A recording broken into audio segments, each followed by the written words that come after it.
Diputado Monkever, reglamento. Tiene razón, en el tiempo de Renovación Nacional ha pedido la palabra el diputado señor Nicolás Monkever. Tiene la... Muchas gracias, presidente.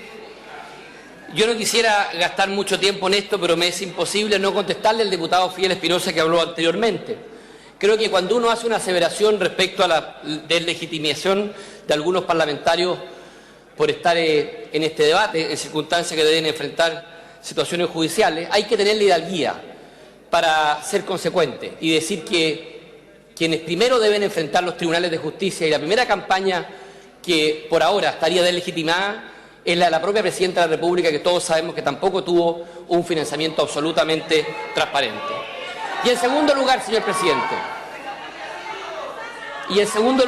presidente, es muy fácil hacer estos discursos aquí y sacar aplausos, pero la presidenta Bachelet con todos los parlamentarios de la izquierda se pasearon en campaña prometiendo empleo para los trabajadores, empleos de calidad para los trabajadores y más igualdad. Llevamos 15 meses, señor presidente, y la presidenta no es capaz de explicar por qué está hoy día con un país con más desempleo, con más desigualdad y, lo que es peor, señor presidente, con empleos absolutamente precarios. Señor presidente, hemos perdido, siento yo, con este debate una oportunidad, porque por supuesto que Chile necesitaba más que nunca, un acuerdo laboral importante, porque llevamos muchos años con un bloqueo recíproco que nos tiene congelados. Cuando se habla de fortalecer un sindicato, es cierto, un sector del país lo ve con pánico y ve casi el fin de la empresa. Y cuando se habla de adaptabilidad laboral, algunos lo asimilan inmediatamente a la precarización y a la explotación laboral. Es un error, señor presidente, porque con este bloqueo lo único que hemos consolidado es un mercado laboral completamente injusto para Chile. ¿Cómo hacer justo que el desempleo en los más pobres de Chile sea 14 veces más alto que en los sectores más ricos? 28% contra 2,2%. ¿Cómo va a ser justo, que nos gusta hablar de un mercado laboral inclusivo, que las mujeres tengan una inactividad, las mujeres vulnerables, del 76%, los jóvenes vulnerables del 64%, en circunstancias que el promedio del país está cercano al 30%? Y esta reforma, lamentablemente, no se hace cargo de esta injusticia. Y cuando uno vemos cómo podemos revertirla, dónde está la capacitación, este gobierno no ha movido un centímetro un proyecto de ley para mejorar la capacitación. Y estamos capacitando mal, porque le estamos gastando la mayor cantidad de la plata de capacitación a quienes más tienen. Fíjese que es apenas el 8% del presupuesto de capacitación se va a aquellos que tienen solo enseñanza básica. Señor presidente, era una oportunidad esta para hablar de reemplazo en la huelga, de titularidad sindical, de extensión de los beneficios, pero en un país distinto, un país que genere empleo, un país que capacite bien, un país que disminuya la desigualdad y no que la aumente como lo estamos haciendo hoy día. Pero nada de eso se hace.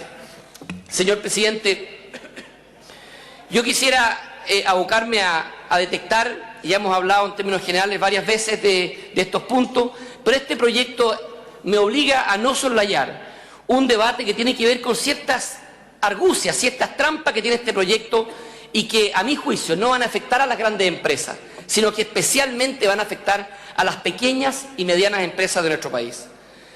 Señor presidente, son 5 puntos que espero ponerlas arriba de la mesa, solo con el sentido constructivo de que se corrijan en el trámite que continúa.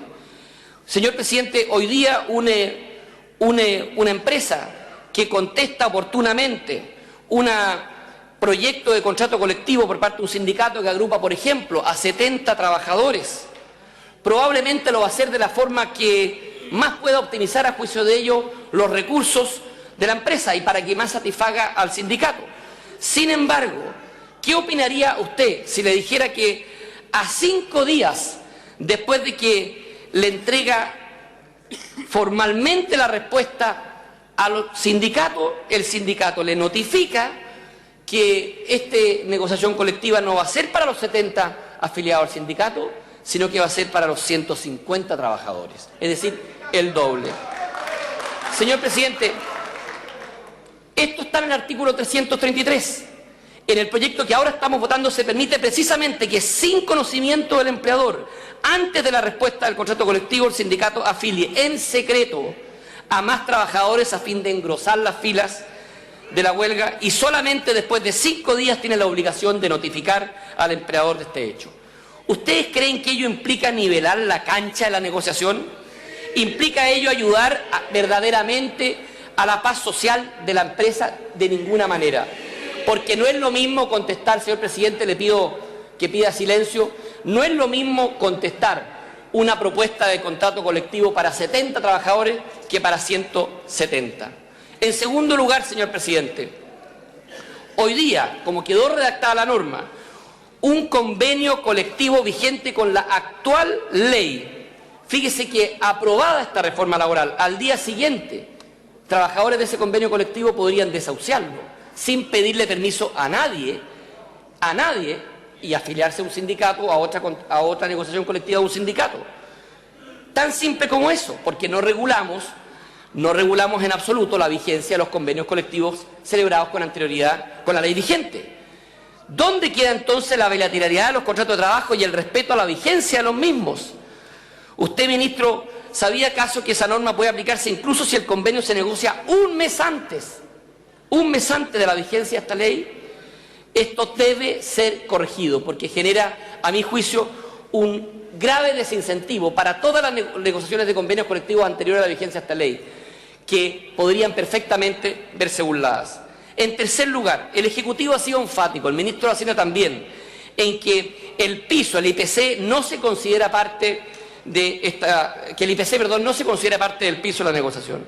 Sin embargo, la norma dice algo contrario y debe ser aclarado, porque todos saben que cuando un contrato colectivo no se renueva y pasa a ser parte de los contratos individuales,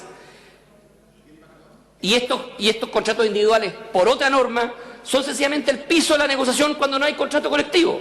Entonces, el gobierno quiso aclarar esto, presentó una indicación, pero los propios parlamentarios de la nueva mayoría votaron en contra del ministro debutante, el ministro Valdés, para impedir esta aclaración del Ejecutivo. Es fundamental que este tema se despeje, señor presidente, porque de lo contrario, lo que vamos a tener es, contra la voluntad del Ejecutivo, el imponer que en los contratos individuales, cuando no hay contratos colectivos, se establezca el piso del IPC. Todos queremos que exista un piso lo más alto posible, pero no voy a argumentar nuevamente que el propio gobierno actual no fue capaz de garantizar el IPC en la última negociación colectiva con los trabajadores del sector público porque les dio menos del IPC. En cuarto lugar, señor presidente,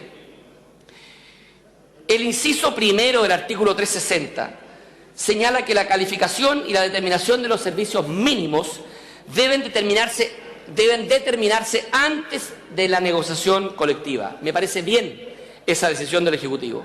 Sin embargo, y aquí está la trampa, señor presidente, el inciso tercero dice que, no habiendo acuerdo, la única solución para renovar la solicitud del servicio mínimo por parte del empleador es en respuesta al contrato colectivo. Es decir, ya estamos en medio de la negociación colectiva. Si de verdad queremos que el pacto de los servicios mínimos sea antes de la negociación colectiva, tenemos que corregir esta norma porque lo contrario es letra muerta. Y por último, la extensión de los beneficios.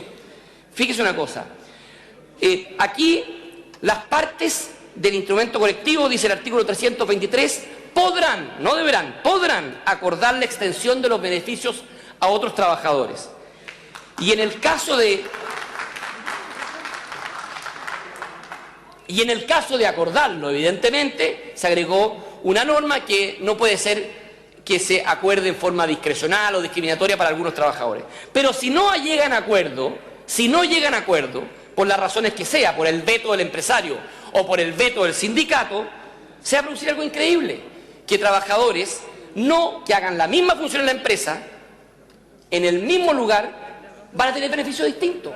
Y resulta que lo que corresponde en justicia es que dos trabajadores que hacen lo mismo en la empresa y que el sindicato o el empleador vetó la extensión de beneficio, lo que corresponde es que lo igualemos en las condiciones, pero es precisamente lo que lo prohíbe. el artículo siguiente cuando dice que es práctica antisindical otorgar los mismos beneficios que se le dieron en el contrato colectivo a los miembros del sindicato. Ahí hay una contradicción que es tremendamente injusta para los trabajadores que incluso fueron víctimas de un veto en la extensión del beneficio por parte o del sindicato o del empleador.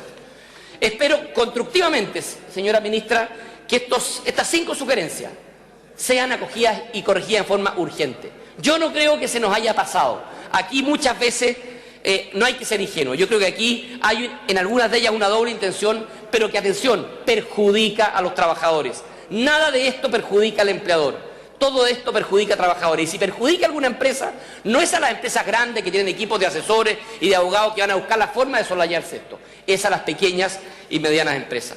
Termino, señor presidente, porque en pocos minutos más vamos a votar.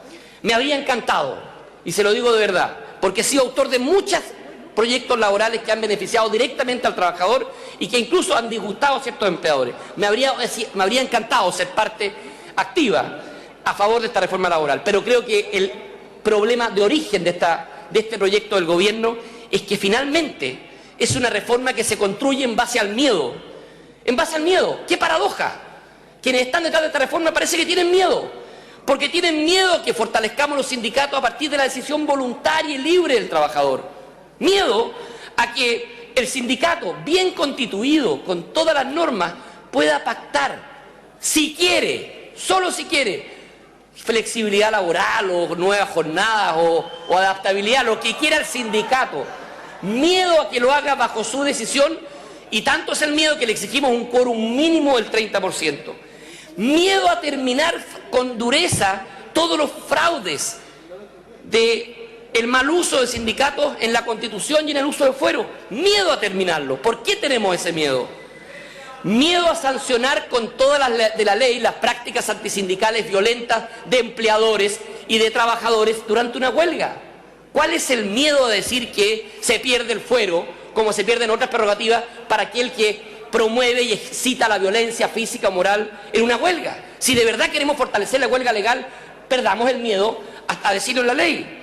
Finalmente, señor presidente, espero, sinceramente, por el bien de los trabajadores de Chile, me da lo mismo de qué partido político sean, me da lo mismo, y ojalá todos voluntariamente se sindicalicen, pero por el bien de los trabajadores de Chile, espero que esta reforma laboral se corrija en el trámite que venga, se corrija, porque los errores que hoy día cometamos los vamos a pagar, no nosotros los que estemos en esta sala, no los diputados que están en esta sala que tienen sueldos completamente distintos al promedio. ¿Saben quiénes lo van a pagar? Aquellos trabajadores que ni siquiera están protestando aquí, aquellos trabajadores que cuando se les pregunta rechazan esta reforma laboral, aquellos que nos celebran con langosta en un restaurante vecino en Valparaíso. Ellos son los que van a pagar las consecuencias. Muchas gracias.